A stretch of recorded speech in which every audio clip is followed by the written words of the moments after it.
Yai EBCC kanan online sermon program jang theinon dia honpi ibiak pa pathian kyanga ki pa thu yin masa dunia mun tom toma pana anamukha anangai khate teng teng ito pa Jesus Christ minin navekun chibai kahon bu kai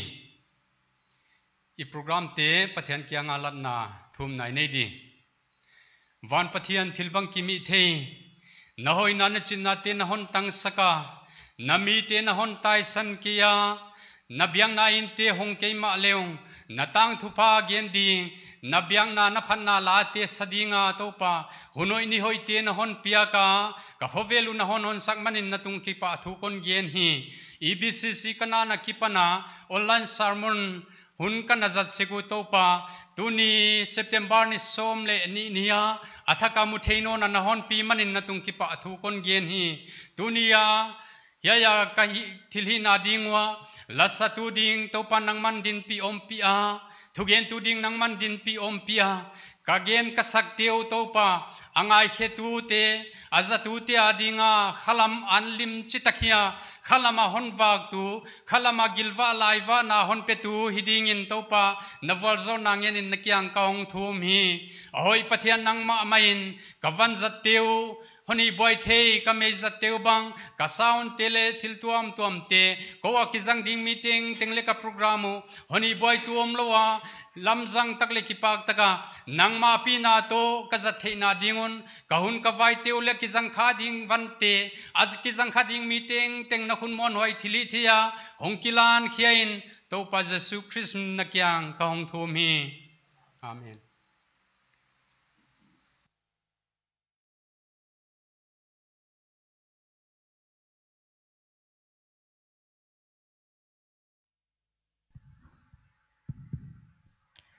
Tupan ahot musaka tuni tan pha hunoi man phan piak man tupa min iphat masai hi khovel mi tia ding in hi kipa hun ai ken op hun ki chi atom pet ma maya kipak taka hin khwa zan ki chi lain hin khwa hak sak na niu chi ki tu atien to kipa na ting alamang zela himale ei king tu tia ding in hi tua hak sat na tua thuak na te ya de wal zol na ana hiya tunin hiai phanala ana zakha wana yai worship ana tel kha ting tingin tuni taka hiya phanala kon sakdi thuak na som ke din men na chi la athu hoi taka na ngai tua hak sak na tuak le yom zen zen le topa ta thu pi na ding an tua saka hi chi theya topa ki pa ki ge om dingin topan tan chatan vozol le che hi thuak na jong ke din men na chila kon sadi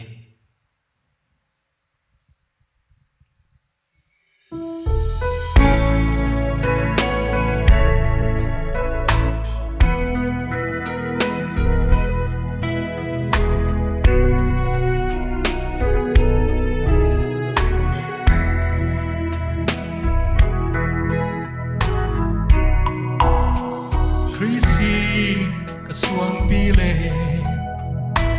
ka ki hum bit na mang bat nia kabu namun ka kha na kem bita nam va ki hong sunga buai na kem tum pha zo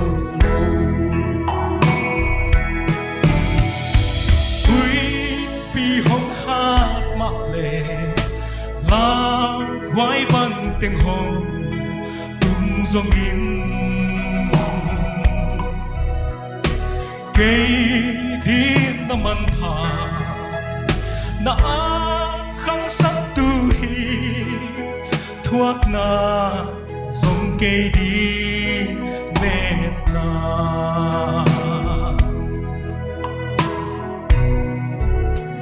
lấy tung kilo khang ze gam ma om hi kim khat ten si le sa swawa ei te kha thu pana Christ ki sak thei pi te ava mana in hong va đi hui pi hong hát mạ lệ lao khoai băng tiếng hồng tung dòng in cây đi nó man pha na khang sắc tu hi thuốc na dòng cây đi mệt na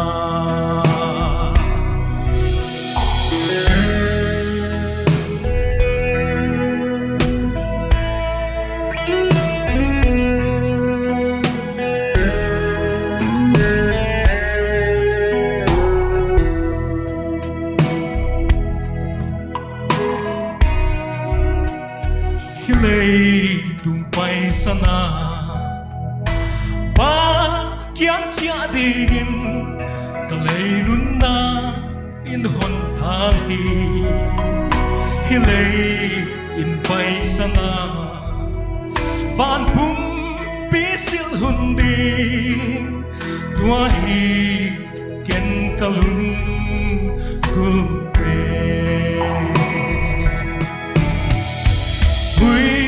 pi hong hát mạ lệ lao khoai băng tiếng hồng tung dòng in cây đi na man pha na khang sắc tu hi thuốc na dòng cây đi mệt na thuốc na dòng cây đi mệt na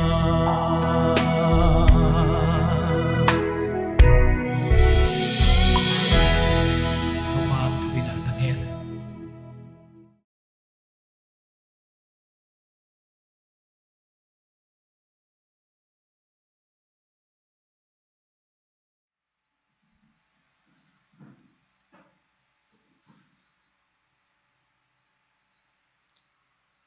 online sermon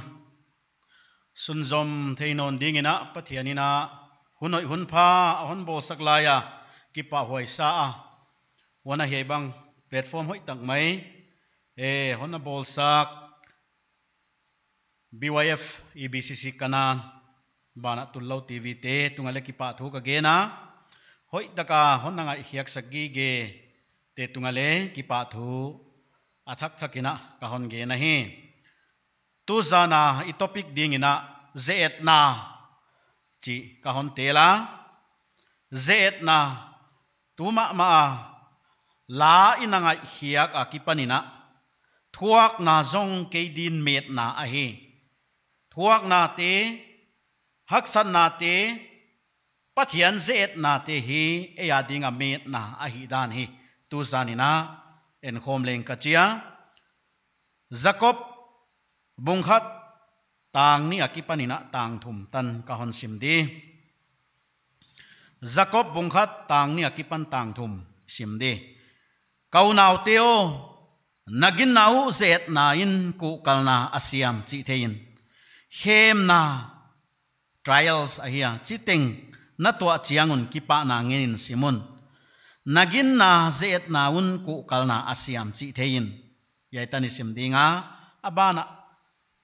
tang som leni na bina kahon simdi zet a omnungin hinnalal luhu topan ama ite kianga achiam amu ziakin pathianina thuisim khia theisiam dingina itana wal hon zole ichia hi pathian kianga thumna panpina thumnai nei di topa tu zanina nasikha hondin pi la nathu tak gen dinga hong kisa keya topa bangma om ke hima le nathuina honi dimilla namiti tak sapoimo te gen khethei dingina topa kamu kakam kangai tona te hon zangin la ngai khetu te nang manom pi la hon subwai thei te lakipana hon vengin chin nakhut ha le muan huayang ki kem sakin jesu min kong thum hi amen tu zana ithu pi tel khiak na Jacob lai bu ahia Jacob lai bu hi bung khat tang khata he china anagena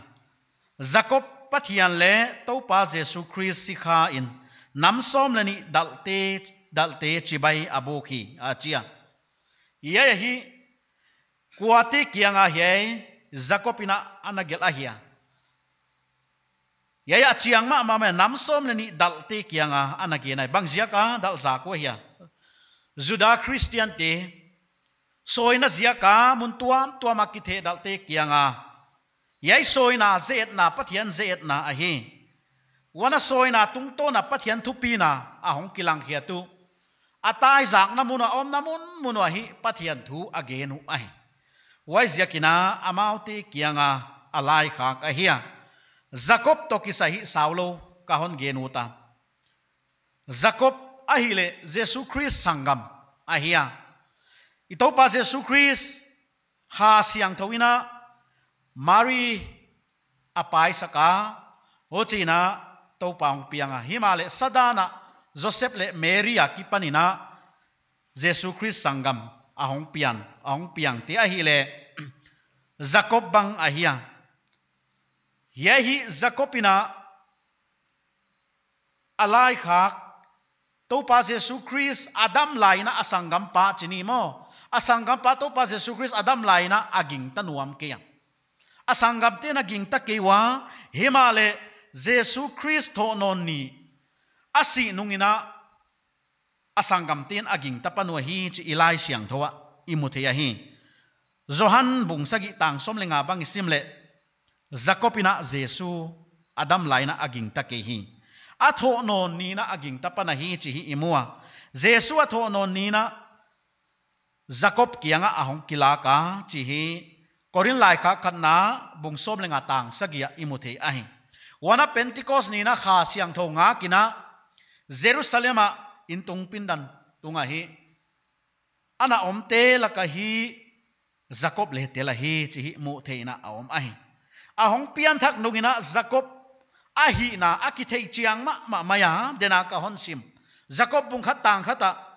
pathian le to pa Jesu Christ sikha ka hi ache ahi na akithei chiang ma mai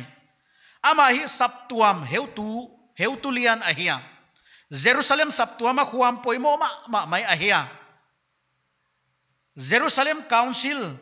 Christian telaka buaina Gentile Christian le Juda Christian telaka buaina ahongomina anahi vengtu khata hia lemna de khate wana practical Christian ichia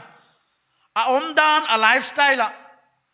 Jesus Christ gingtu ahi dan alang khia a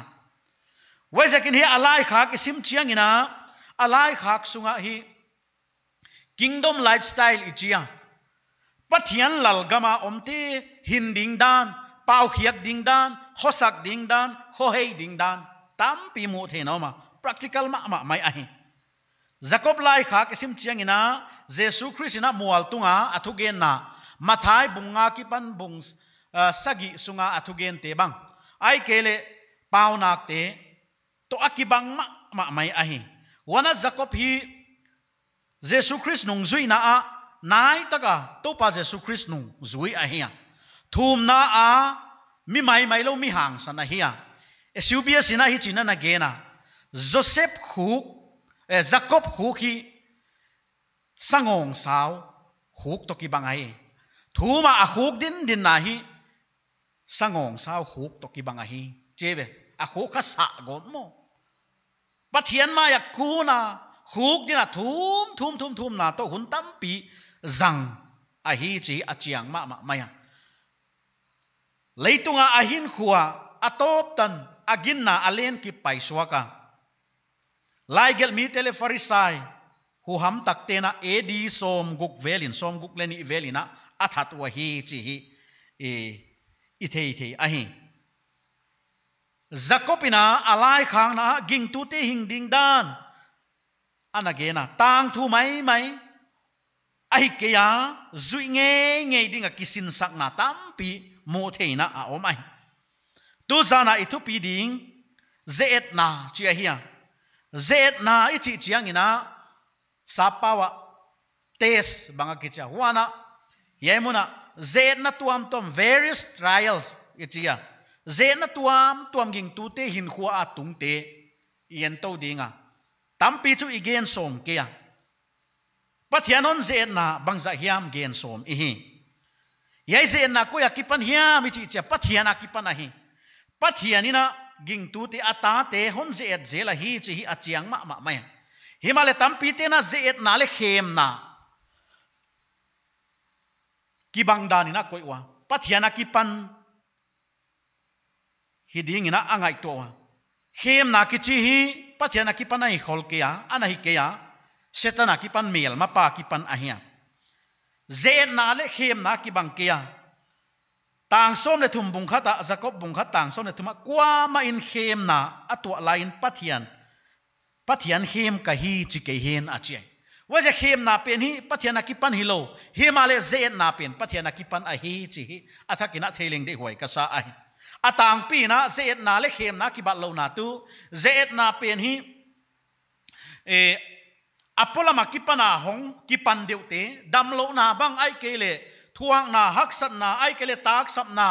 ai ke le zon na gen sian na ai ke le diglo takango na thunei na thil tuam apola ma kipana hong pai te a hi dewa wana khem nai ichi chiang ina sung lama kipana evil desire ichia lungul na diklo en na huan na khan na thang pai na phubala ku na ai ke le huk na gui thei kham thei du nai chia mani ki happy na ki tha u na ki ngai sia na chi sung lama kipana hong pot hia setan khem na huai te hi khem na a hi chi hi imu thei ai wai zakina Jacob bung khat tang som lelia hi china na gena michi amau u na a pi mangina a omu a hi chena gena khem na atuak zelu a hi huan tang som lengana huan u nain no apa ya gilo a hong pi chin si na aswak achi wai zakina yai khem nai pathiana ki panai ke setana ki pana hiya David le kumpi David le Betsheba tang thui theya khem na setana ki pan khem na atuaka Betsheba ki sillai amu a huai amu hi ayat na ki panina no ahon paya hochina ahon pi ching saka mo an sem swa si na ahong tung a hi mo angkom na hong tunga si na tan pha uria si na tan pha ahong tunga hi chi hi achiang ma mai ai himale zet na i honet non chiang ina zet na in banga chia le zet na ina ku kalna asiam chi mo ku kalna pathian ngak zo na pathian timing ngak zo na wana zet na pen ichia among na be himailo pathian on zet na a purpose omahi atup omahi chi hi ilai siang thowa imua why tu isi nung chiang tan phale hinnala luhu ko ya om ding ai zeta om tia ding ina a chiang why zakina zet na le khem na ki bang lo wa hi dan ilai siang thowina anagen ai wana ze khem na na tua chiang una tai sanun a chia Timothy lai khang ni na bung ni tang som ni le nia himale valno du gol na te tai sanin ache mo khem na ai ve te mo tai san ding anagena korin lai kha khana bunguk tang som le gyata kingai na tai sanuna che kingai na china lai siang tho pai te lai siang tho ki gena sapa we chen sexual immorality akigen ai mo angkom na khelna tai sanun to te tai sanuna chia wana korin lai kha khat na bung som tang som le lia milim biak na tai sanun hem na peuma tai kiak san ding a hi dan anagen ai himale zet na pathian zet na pen tai kiak san ding hilo ku kal taka thuak mual suat ding wai chiang a kha a reward ichia hiya yakipana igin na pen kha hong hang ding hi hat aki om ding mo ki hat sem ni dang banga igin na om lo di wai sanga asang zo pathianina hon pi ding a hi chi hi zet na le khem na akibat lo na le pathianina zet na tung to na ahon mu sak ding yai bang a hiya bang zia ka pathianina igin na hon zet a hiya bang zia ka ging tu te igin na zet a om hiya igin na atak tak ma hiya ai kele igin na iding kim na hiya ai kele igin na pen alem ching mai chi a chet na dinga kha atak tak chi chet na dinga pathianina ging tu te hon je et zel ai ze na tung to ni na igin na pen bang chi dia igin na a quality a hong do kai chi dia ma mo ai kele ze na tuam tom various trials chi tuam tom it tua chianga i respondents bang chi na i thuk gi ka chi igin na i thuk gi tung to na igin na a hong do kia bang chi bang gin na ni hi chi a hong do kia ai wai zakina purpose nei taka tup nei taka pathianina om je nei taka gen nei taka na tunga ze na pathianina hon pese kai yai bang ze na tuam itua chiangina igin na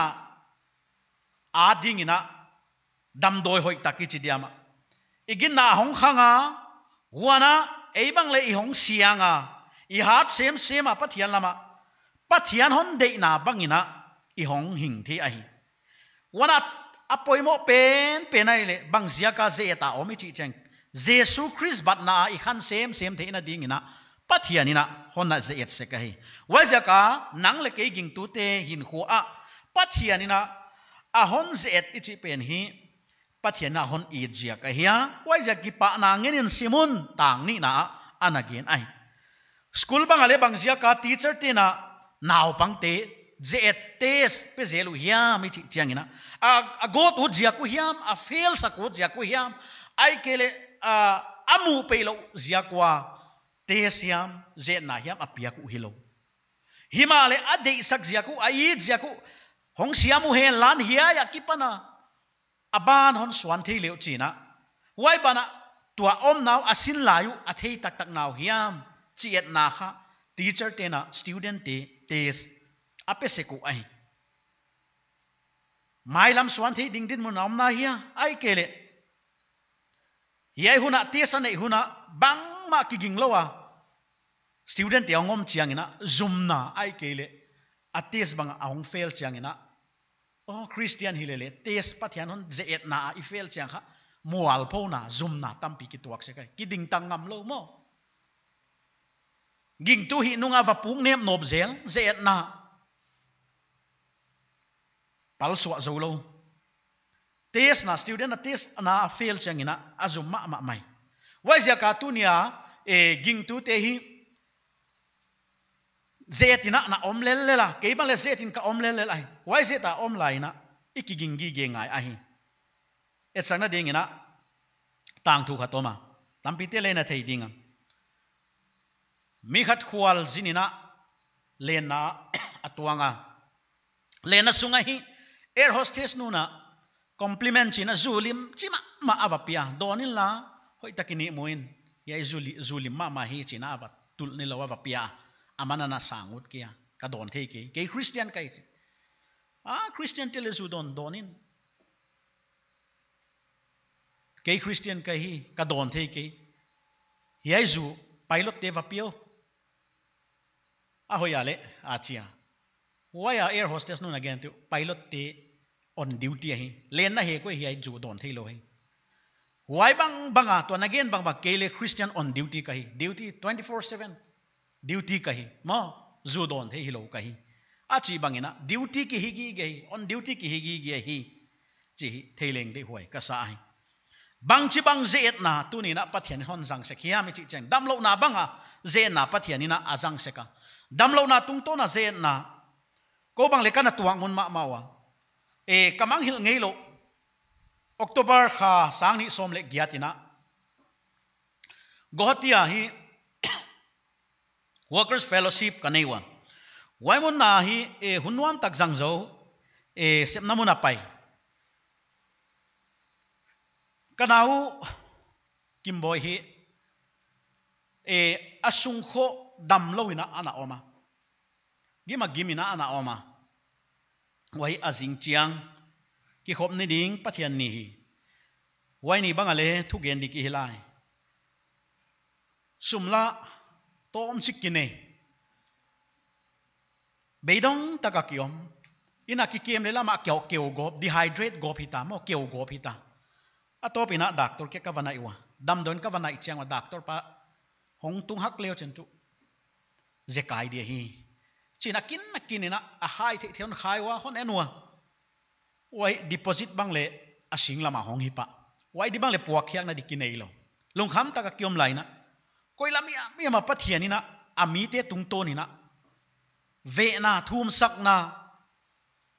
phone tung to na thum sak na bang ai ke le ve na bang sum le pai te chen hong lu ti na et kol the na hong oma dam lo na tung to ni na kim boy na adam lo na tung to pathian wal zol na te moin sum le pai te ve na tung to ni na hospital bill te bang le ki clear the why bana why kia hilo asumong wal ke te kha au nawa a school fee bang le ki pe zo la pathian ni na hon na ze et na why tan a hon tun pi na de kha dam lo na itua anaphal sak mi hoi na mi hon it na mi hon ol mo na mi hon thum pi na to pa na eno hon thum pi tu di hon it tu di no te hon ol mo tu di mi ya iza oma hi chi hon mu sakut jia ka lung kham le mang bang ta kom lai wa dam lo wa kom lai wa to pa na athu pi na hon mu sakai wa za dam lo na bang le pathian ni na hon na ze et na hi chi ka thia tu tungina ke bang le tu lai ke ma chi covid ke ma ka wa om kha ye bale pathian ze et na hin ka thia if I experience le knowledge kha ki bang lo ai ka ba experience man tu ka gen thia covid to ki sai ka gen thia ki kep didan ka gen thia himale khedap sunga suang om anop lo dan abun tuina ka thia mi dang te non thei pi lo we mo mi dang te tun gen thei we hilele abun tuin ka anop lo dan khedap sunga suang om dong kholai dan anop lo dan kha va experience ka ki pa na tam pi pathian ina ka ki pa na di hon pia a he dam lo na tung to na mi te thei siam sem na di mi te din mun thei siam sem na di na pathian ina ka tua a hon phal saka pandemic a hi khovela hileng a hi khovela hileng ai le tu ke le hon phathei ma ai ye kion phak tung to ka kep sap tua mi te a phak changin adam lo am chiang ina kina amau to ka va ki relate thea mo ahak sat naw ka va relate thea hu chi bangai le hi chi bangai ve mo china ahak sat naw ka va gen pi the why ja ka hi experience pathian gam na sep na experience na ding dam lo na bang le pathian ina hon phal saka hi dani chiang takina ka va mua kamit a hong keu a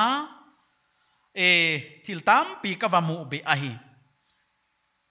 wana khen khat tina dam lo na why se tak maya tu chiang una to pa ku ya hon pai san na ya na dai di dia ka thu mo ala adon na di ka mu ngei kewa kalamet teu la hong do ngei lo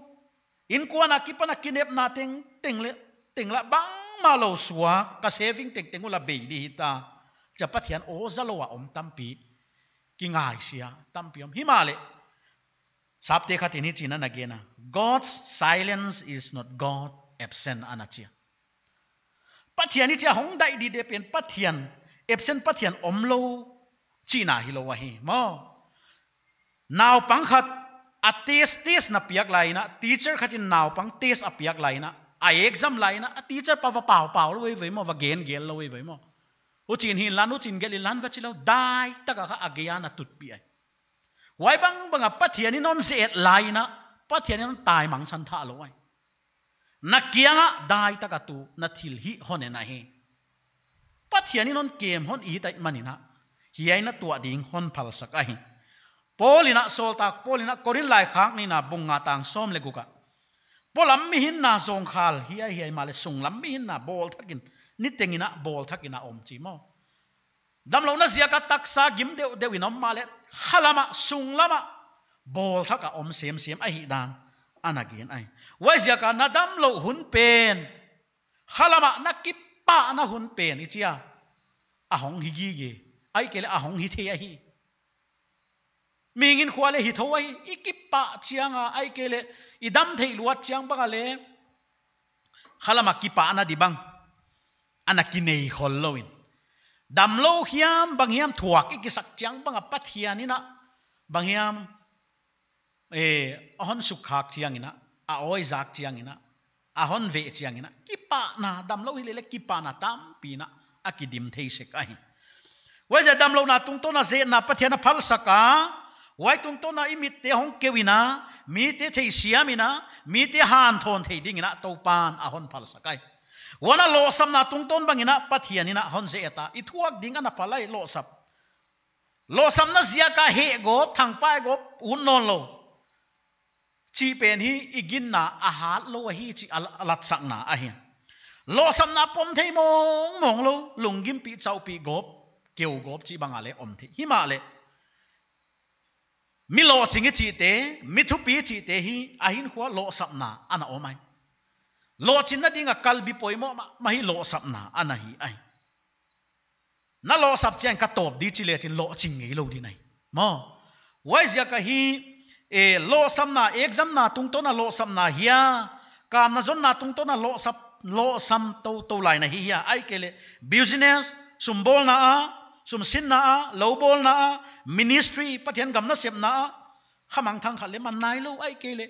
na plan teng ong fail le khamai he yai tung to na pathian ina ahon mo sak nuam ana om a hi to mai lo ina ku kalna dena ilai siang tho sim nai pan san na ku kalna asia ma hi achi mo pathian ngak zo na ku kalna poimo a hi lo sam na mi ngin khwa lo sam na om ke ta le bangi chi dia le lo chin na ngen ki pa na ngen kai san na ngen lo chin na ngen om to le ki sak thei na hong om dinga lian ki sang na hi thei ki sang na hong om dinga pathian poimo isanon ke ding wai zaka pathian ina ahon humble na ding ahon kingai niam taka yom theina dinga hi pathian ina lo sapna in khwa atun hon phal sakai wai zakina lo chinna ngin na hin khwain hon zuile dena gen ma bangina lamjang zung ina omle china banga chi dia le na hin khwa le kipa na hi tom ding ina ka ngai to hi mi ya di bang ale thua khak ma mai ti mi bang le thei siam lo di mo pathian ina sol tak pol hi thei sang na thu pi tak amusaka mengmu na thu pi tak amusaka van thum na ta na api to wai van thum na ta na pi to wa himale huai zo a kha pathian in sol tak pol akisak thei lo na ding ina bang a hi sakai chi le asha a ling koi sakai voi Adam sung tenga puak dinga sa ling ko isa kay why ling om kele sol tak pol atun natan tunglo mai thi ai pathian gamna tua se bang sem lo mai thi ai mo asa a ling omina a hat sak sema pathiana akinga saka pathiana amuan na anga ai wana akisak theina ding teng hi aking kinga iniam na ahong suak ai why ziaka lo sap na bang pathian ina ahon sang sekai zon na tung ton bang hau na tung ton bang le zen na pathian ina ahon pe sekai saptena the two great tests of character are wealth and poverty anachiu ai why to lung sim put down zen na tu pi ma ni tu hau sang na bang zon na bang anachia zong le nei lo ichia zong kisa nei lo na bang zon na bang pau la pa zangin gin na tai san phei pol bang ana om muna dingai nak le adik le dik lo le khwal lo khen lo a ke ya nei lo ke zong gen thei wai ja ka kalak di ma hai te kai vek di ma a hi chisukin gin na tai san bang om gen thei ki sak zia ka pathian gamlat pathian he san bang le om thamai pathian thil siam te mi khatinon gena pathian thil siam ting laka mi hing te hi aki khai pe na hi on che wai tu azong le aha ki khai lo ganing te uchi bangom lo mi hing te ki khai lo wai ja khen khatina huai thei siam lon pathian he san na bang azong ki salua mo pathian he san na bang himale pathian ina hiai zona tung to na pathian mel alia ding hilo pathian inai sem ding pathian in de ahi zan khat thu in zop hau sang na hi zon na hong suwa ka hi chi dinga himale zopina ana gen hiak tu bang hiami chi le athawa zop apuanak tuala bot ke ka alu amet sianga leitung kidena in aneya pathian abeta hi cheve mo pathian again sia chiam lo pathian abeta a pathian a he san ke kanu su laki pan vuak tan ka honga wailama vuak tangin ka ki ding topa na pia huan topan alamang ta topa min phatinom hen a che hiai teng tenga zopin a hi hial ke ya hiai teng tenga zopin a hi hial ke ya hai huai takin pathian leng amo sake hi waziaka na lo samna na zona na nei lo pen pathian hon gam la sak tu a hi lo ding pathian hon nai sak sem tu a hi ding pathian in de a hi wana hauna tung ton bangale pathian ina hon na ze et sek a hi khen khatte solo chikina ahong hau sagui wai chiding wai om dan ong ki khe a kho sak dan ong ki khe a kampa ong ki khe a gari tai tan dan tan pha bang ong ki khe thua khak ma pol bang om ho hak ma pol bang om mi bang le mu thei non lo ong hau sak chenga chi bang le om thei mo wa ja pathian ni na bang ja ka hau sang nan pia hiya hon ze na he hau sang na pen na kem theya mo pathian gam na sem na jang thiya khen khatina lo tom chik a lo lai na so ma khat piak hak sa sakewa ka hon chi dinga himale lo tampion la tao sum tampion nei tao ong hau tao so ma khat dikta ka piak dikha hak sa sa tao wi bang jakina so ma khat tu kha sing khat bang hong ngai ta sing ni bang hong ngai ta tampion ngai ta yai so ma khatina yai ki hi le chiong ita dikta ka le pengam non lo hitai wi wai jaka hau na tung to na pathian hon se ta hi zon na le pathian tai san lo ding hau na le pathian tai san lo ding ina pathian ina a hon di a hi lai siang thowa mi hau sa tam piano mai hau sang na ki chi asia hi lo hi lai siang thowa mun tam pia pathian mi zat te kumpi te hiya kumpi na sem te tax collector te doctor te anahi ai Joseph Barnabas le ki chi na sep te bungli tang som thum le go ka isim le agam nei te azwa ka ging tu te panpi na ding ina tasam te panpi na ding ina agam nei te azwa ka hi chi mo dorka to kisai na septe bung kuana imua thil hoi thil pia ka mi hau sa hi thil pia ka mi hawai zopa khwa a mei thai teng tenga dinga puan phan sakai mo wana Cornelius iteino na mi hau sa hiya na septe bung soma pathian lim sak mi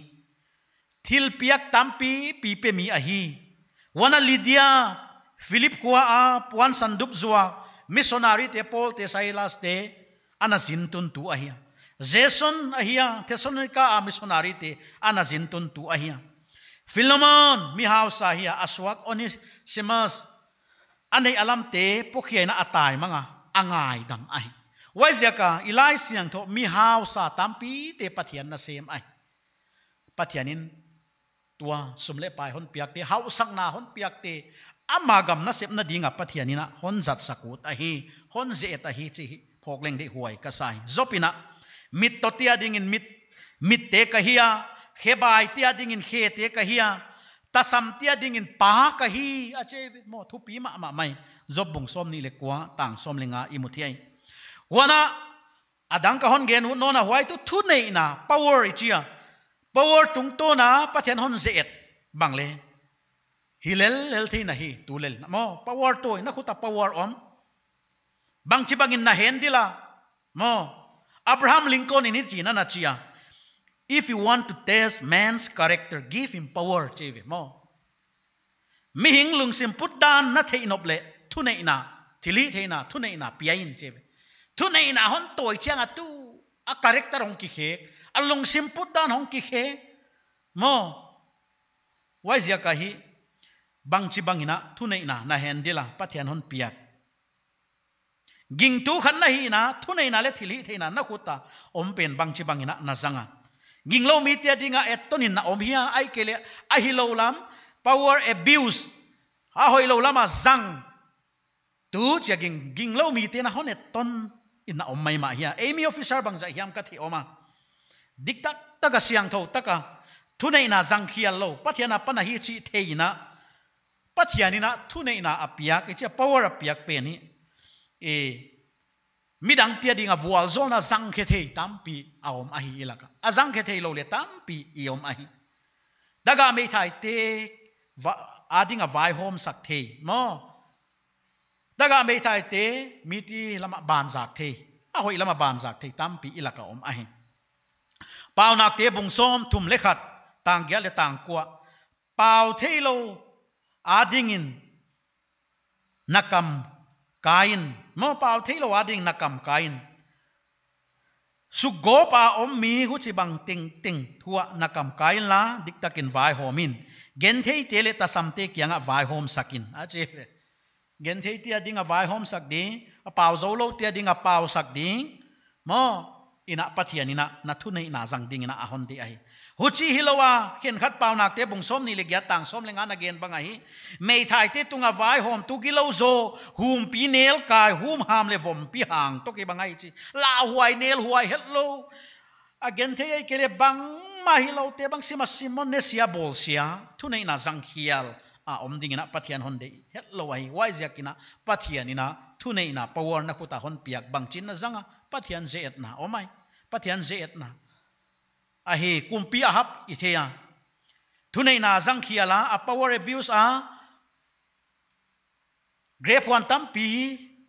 tampi nei male nabot grape huan hi a force ina avasu saka tomlamin gen dinga nabot ina puwa pa kipana ago a grape huan pen hi avasu saka nabot le thata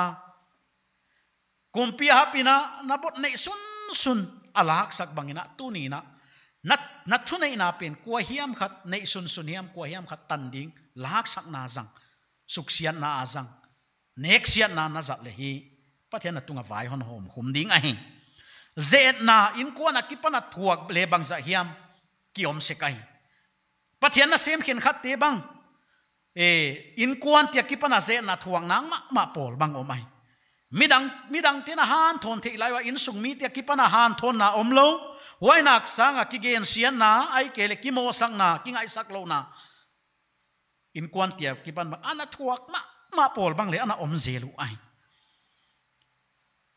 ito pa Jesu Christ bang le leitunga hong vak lai na chi dinga ai in kwan pathian na piak ai in kwan chi dinga Jacob te hei lai khak tu Jacob bang Joseph bang Simon bang Juda bang ahiwa amau tena Adam laya Jesu Christ Adam laya haging talo ahi Johan bung sagi tanga na hichina gena au nau tena ngonin leng ama aging takeu hi cheve mo waje ka in sung boruak ka ngai to che to pa Jesu Christ ma mai na tu ni na nang thuak bang bangana thuak ka hi na in sung mi tena hon thei siam lo ai mai thei nana hoi sep le thei siam lo hon han tho lo hon gen se tu le hon hi niam tu hon suthada tu pang le khamai the to pa bang le dam lai na adang te na aging tawa mundanga pot hiak ka khodanga pot hiak chenga nung zui tam pioma hima le ain kwantik lo le a khomi te Nazareth mi te le apak ta keu hi chi imuthia hi wai tu Luka bung li tang som ni le lia inamua chi tak takin ka hon hilai zol nei kwa ama kholama min akipa pi keu hi chi hi ama akigen na ahia mo Nazareth ana khangliana Nazareth komite na ana pak toloi wai zaka haksan na insung mi akipana haksan na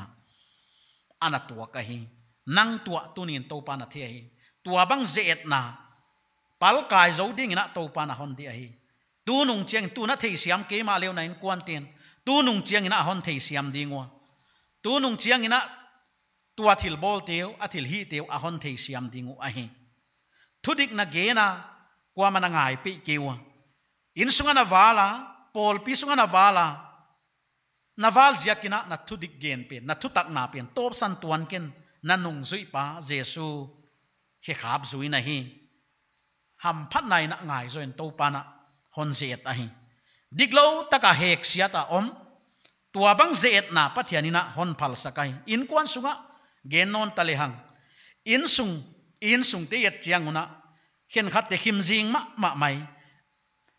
mika bung sagi tang ku ka gen bangina tapa in apa mina hi sia a tanuin anu adowa mowin api ado ngala mi hing mel ma tezo ama in ko tema a hiu ana chiai wajaka nang apa na pathian na sema sab to mana kizanga natapate natanute ahilaw lam lamana diangina ahilaw lam lamana sok anane ina setan na semina awma chinimo na insunga kidawna ahongoma lungsima kidawna ahongoma halama kitualo hongoma wana kwa ma insung mite honto sondi neilo le nahi kamai the ahi namo piten diklo taka honna hek siale mai the nagen lo teng nagen lo bang nagen lo honna gen saku le mai the ai kelena na biak zo lo ziaka natan di bang tangkhalo ai kena se piten diklo taka honna hek siaw le kamai the ahi mo nagin na ziaka thuak le nai kamai the nangai to khak chiang banga khen cha kingai se dek ai hiai ti tunina ngai to thakin pathian hon zet na hiai te thuang mol swale chin nagin na yai sanga hong ha zo dinga pathian in namu ngei lo hon musak dinga wana pathian thupina hon musak lai ding a hi wajaka insunga haksat na tuak lel insunga lungai na lunggim na lungkham sin kham na tuaka omte lungket ke ni na pasal nun zuaw ngenin na pasal kya nga hon na he khiek le mai the na thei ke le ka thei ke ai ke le namo win diklo takamila ka hon na gen gele mai the bang chi bang haksan na tuak le na hiya na dik na di ge na di omlo reak suk maya pai maya ele gam tat suk mai di hiya chi lunggel na nei le mai the himale manghil ken to pana asep nuam o mahi nang tungtona ahi nuam o mahi chi hi manghil ken nasep na bang chi bang ze na na tuaka lak lo thei lo na chi hia mi teng teng in le hiu mi teng teng in le ne ku ala ku even sian na diom de hia chengai jam suka la na hi hia ai kele lalowin na om ngam hia mo hi lowin na om ngam hia na diktat ziaka thuta na thutak ziaka alang langa bol banga pek in na om hia na val khaya na dai di de ziakina wal le na om gi ge hia lauken to pan honom pi a hi pathian mi hing ma ya wal le sanga pathian ma ya wal le la om khak ding la huai zo hi chi hi jesuna akama mai na ge na mathai bung kwa tang som ni le ku ka kwa pe ke ma le ka thu za pi mi zo mi hing ta pa in ama thu pi na to apa thu pi na le angel siang tho te thu pi na to ahong pai chiangin aza pi ding chewe wai zia ka pathian in hon za pi khak ding la huai ma mai hi ken khatte gin na zet na isep na a ai kele student hi na pa officer hi a sep na lian ne himalayan nang scholarship te mi gen thei te mi zong te tan di bang nang na va apply gi ge pe ni top san hun ta hi chi ka hon ge nu lai a hi wana thuang na le soi na tung to ni na to pa na a hon je et a hi yai te pathian na hon zanga atun ding a phal saka yai tung to nin to pa a hon ngai saka ai tang ton mun ding van gam bang a hon ngai saka hi kum zabi khat lai na ging tu te laka nak takina soi na hong tunga nasata kina amaw liang tai za kwa waya kipana tai za dal za kaum na muna pathian thu ge ni na hongomwa uche pathian lal gam hong ki kek lian ai pathian ni na persecution ni ja soina bangle anazang a hi chi hi mu theinom a hi wajakin haksat na gen zo vualo tuakin na ki theya na hi theila omlo pathian maya khok dina thum jacob banga akhuk dina pat khuk din na hi sangong sao khuk to kibang maya pathian na taka anabuan ai pathian huchi bang nabuan ta hi pathian mai ki surrender in pathian ina nathuak athe hi mo nathuak pathian ina the hi ki pana pathian ina ahon mu sakut omahi thon ngei lo hi igin na zia kai thuang na te gin na zia ka soi na te gin na zia ka diglo taka hek siata na om na te thon ngei lo hi pathian ina ahon mu sakut omahi hiena ngai ma dik na sa hia asoi tu hi sangin athuak tu hi hoi zo hi again se tu hi sangin gen siata om a hoi zo hi aguk sak tu hi sanga guk saka om a hoi zo hi muna diklo wa mu sangin diktak diktat ziaka mu lo a hoi zo hi a hek se tu hi sangin hek siata om a hoi zo hi diklo taka hau sangin diktat ngama zon a hoi zo hi thunei na sang khial sangin thunei na nei lo a hoi zo hi diklo taka vual zo sangin diktat ziaka vual lela om a hoi zo hi dikna saya ya mo wana tom na lama kahon genu ta zet na ina ku kalna asiam ahi bang ziakina ima a imu ding pathianina akoi hinnala luhu om hi vena mo huaina hon ngak saka huaina hon ku kal saka hon top sak ngok lo hi hon pang te saka pathian hun le mi hing hun ichia pathian timing pathian sana le mi hing te sana ki bang lo ai pathianina hunong tun chiangina hon dom sang dinga hon lakhiak sak dinga hon suak ta sak dingai Mausi pathianina Israel te ai gupta ki pana pi khe dingina pi khia api khiak laina asol pa kia kumsom living veng gamdaya belam chingina a om sakai pathian ina hun sanai lo ai nili banga hita a jesu la hong tung nai lo lazar luang bang le koi khiak a om ta nam ta asangam te lazar ga sangam te na ngak la ma maiwa hi ma le to pa hi zekai hi loi mi ngai to na zekai chi ma leng to pa ahuna hong tungai ahuna hong gam tang a hi Robert A. Scholarina ichina na chia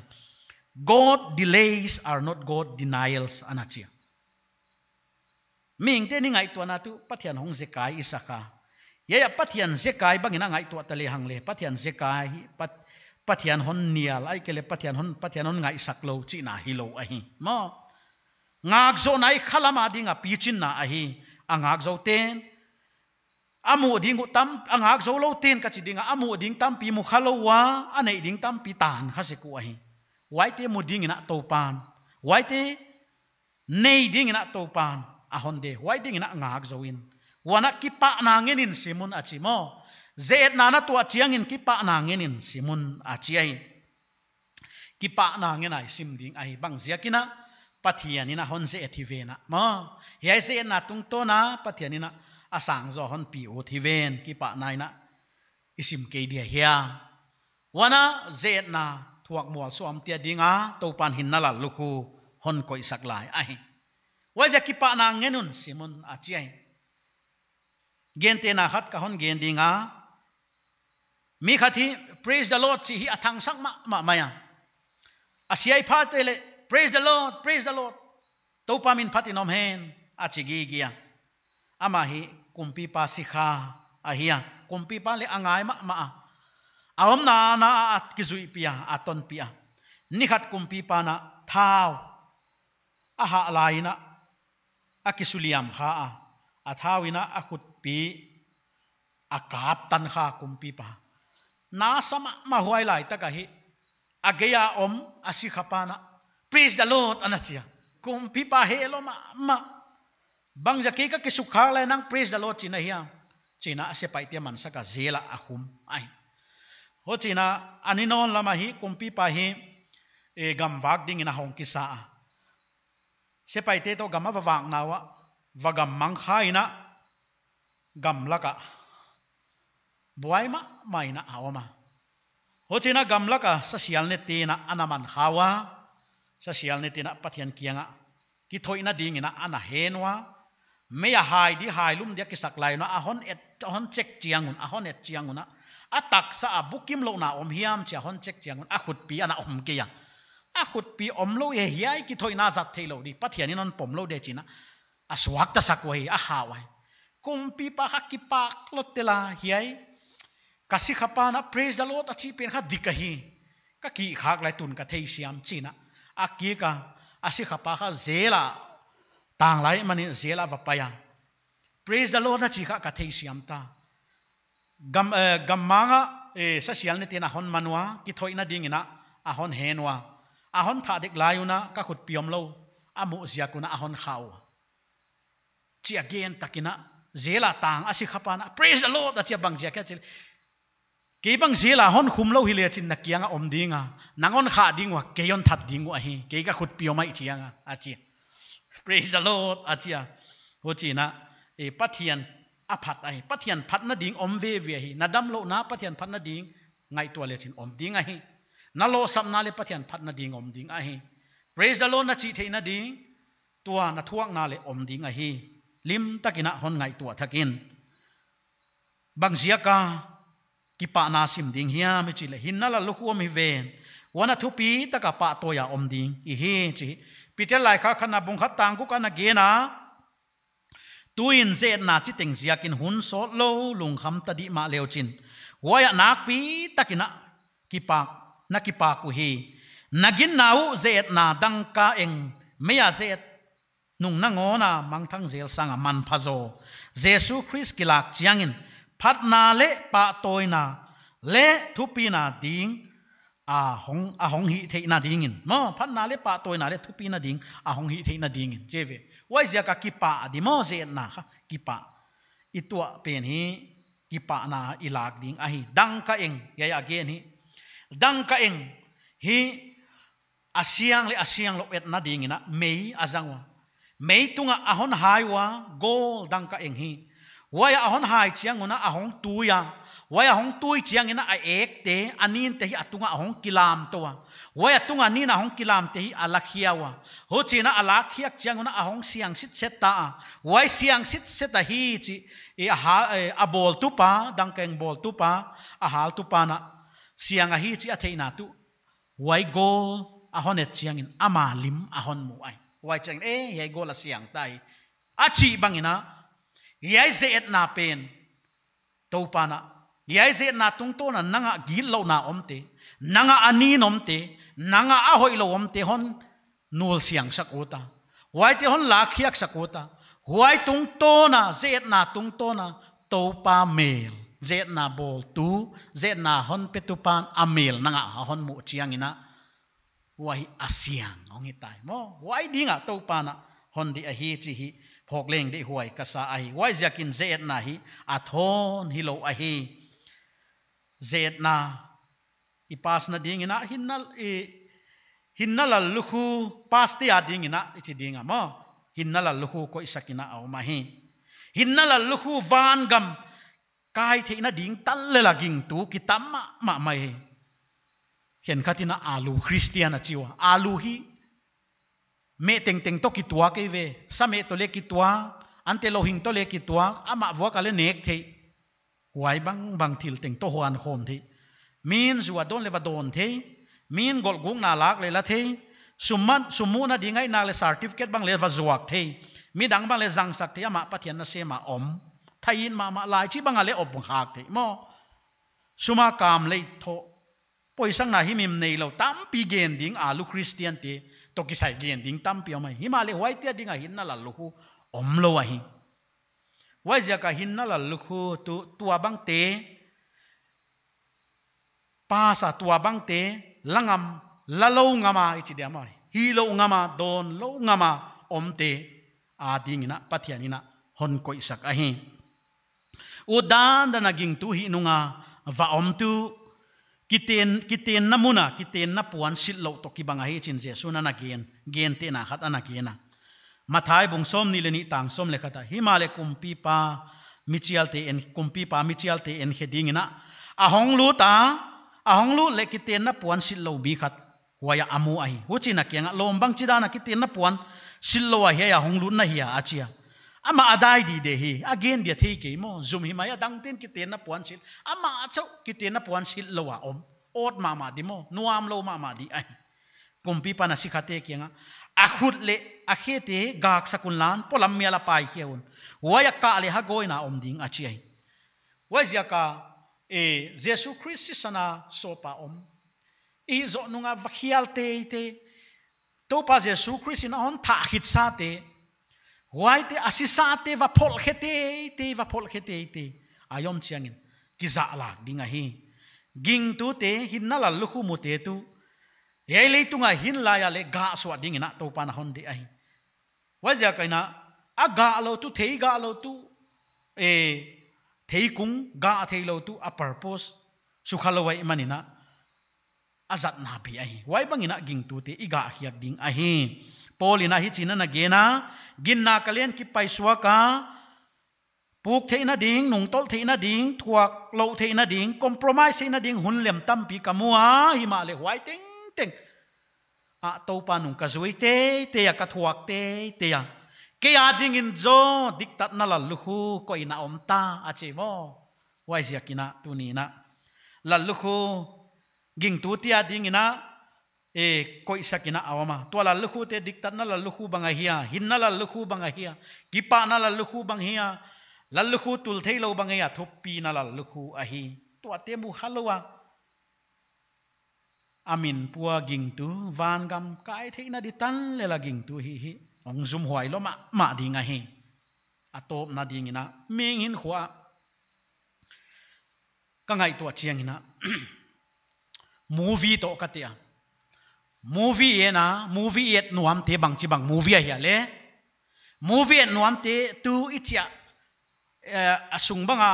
kiswal na ai kele ki thei siam lo na ai kele adik na bang adik lo taka ki hek sian na anunga le tang wal bang hong kisia hi le top lama khai cha hong wal so adik te hong wal so wai te khong a movie sunga ki do na hiam kisian na hiam bang hiam hongom wai te khong kha kien nuam ei voi mo im movie iena anunga tang wala kiselo cha omo ai kele i movie na la kiswal na la om la wicha nitenga jingkal hong tho ne do no a hun zat dan ki bang le chu a movie kha boring lo tel de boring lo di wai zia ka to zet na kha a boring lo na de Christian in kho boring lo na de to pa na mo a hon pia ka hi atop na la wal zo na a hingala mo atop na la wal zo na a hingala pathian hon zet na zia igin na a hat sem na dinga to pan hon zet a hiya igin na a pichin na dinga pichin sem na dinga to pan hon zet a hiya isyang tho sem na dinga to pan hon zet a hiya Jesus Christ but na a ikhang sem the na dinga wahi i ultimate goal i goal a hiya wai dinga to pan hon zet a hi midang te a dinga wal zol na han thon tu pan pi tu i theina ding le pathian ina yai zet na zotia dinga lallu tang thei chiat ding ina to pa na tu ni ina zen na tuak lel thuak lel tek to pa honong pi chiat ta hen pathian kianga thum nai nei de to pa pathian tu zanin na he pi na te na hon musaka hun hoi hun pa na hon bol saka zet na ging tu te hin khwa poimo dan kana genwa kagin naw hat sem na ding nang ka hon mu chiang sem na dingu asang zo ka tun theina dingwa to pa dam lo na tung to na zet na bang na hon phal saka lo sam na tung to na zet na bang na hon phal saka thuang na soi na tung ton bang a zet na bang na hon phal saka zet na tuam ka hin kho hong tuak lel te to pa ka tua lel te ka thuak lel te thuak mol swa zo ding pal kai zo ding ina to pa hon pan pin ka kiang na oma to pa nang man na lai siang to na ge na tuni na to pa na tang toni na hon i hon tai san ngei lo nai manin ki pa kin na kyang ki pa thu ka hon gen a hi dei luan mana gen khel khak sak khel kha kom he pi tar ngai damin na hoi na te zia ka yai tan hon pi na thu pi na pa toina ten piain a honi ta hon tan jesu meng kong thum hi amen.